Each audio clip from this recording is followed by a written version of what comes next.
I'm Steve Bignanti here at Camaro Heaven in Tilton, New Hampshire with a look at Camaro Gen 3 Camaro and Firebird cold air hoods. They came in several different forms, and this is a 1982 or 83 car because it has fiberglass hood right here. On Crossfire cars, these doors here would open, but on non-Crossfire cars, they're fixed shut. But against a fiberglass hood, only seen in 83 and 84, fiberglass lighter than steel, but these things look like they'd open, but they don't. But for a closer look at how these things would work, this is Michael Lamb's book on the Gen 3 Camaro's gestation and development, and a great book if you can find one. They're out of print, but great stuff. It shows how the 83 Camaro was born and designed. But again, this is the cold air hood. On the Crossfire cars, the Crossfire throttle bodies right here have an open element air filters, and then they seat down underneath the fiberglass hood, and this is the door right here that opens up when the accelerators hit wide open. Gives you some degree of cold air, and a wide open, that's what they look like right here, and cool stuff. But the Firebird has a slightly different arrangement, which faced rearward, and here's one right here on this Firebird. The asymmetrical hood on these things kind of paid tribute to the 1980 and 81 Turbo Trans Ams. Similar idea, but they were not functional, but these are functional right here, these things here.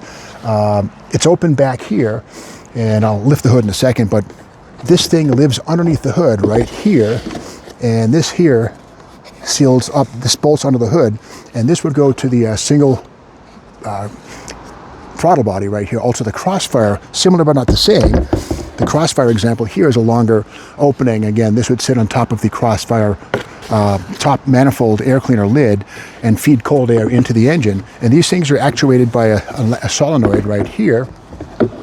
Electric solenoid right here at wide open throttle. The computer tells this thing to go wide open and open a door inside, and underneath the hood we can kind of get an idea of how these things would have looked.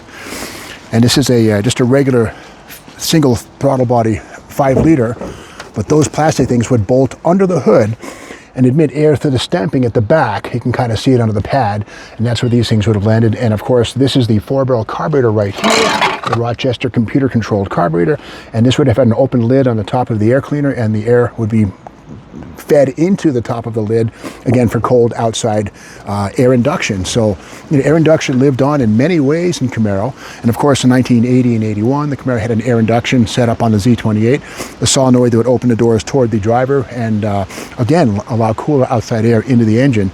And cold air is a good thing for performance and for fuel economy because cooler air is denser and packs more of a charge, and good stuff. If you want to learn about maybe buying some of the parts from these that you see here, pretty much everything you see here is for sale. You can reach out to Camaro Heaven in Tilton, New Hampshire by calling 1-800-CAMARO-1 and say you saw something cool in the video and work a deal with them. I stay out of the middle, but if you see something you like, you can certainly buy it. Thanks for watching this video. Be sure to subscribe to the Steve Mag's YouTube channel. We'll see you tomorrow for more Camaro Heaven crawl. Thanks for watching.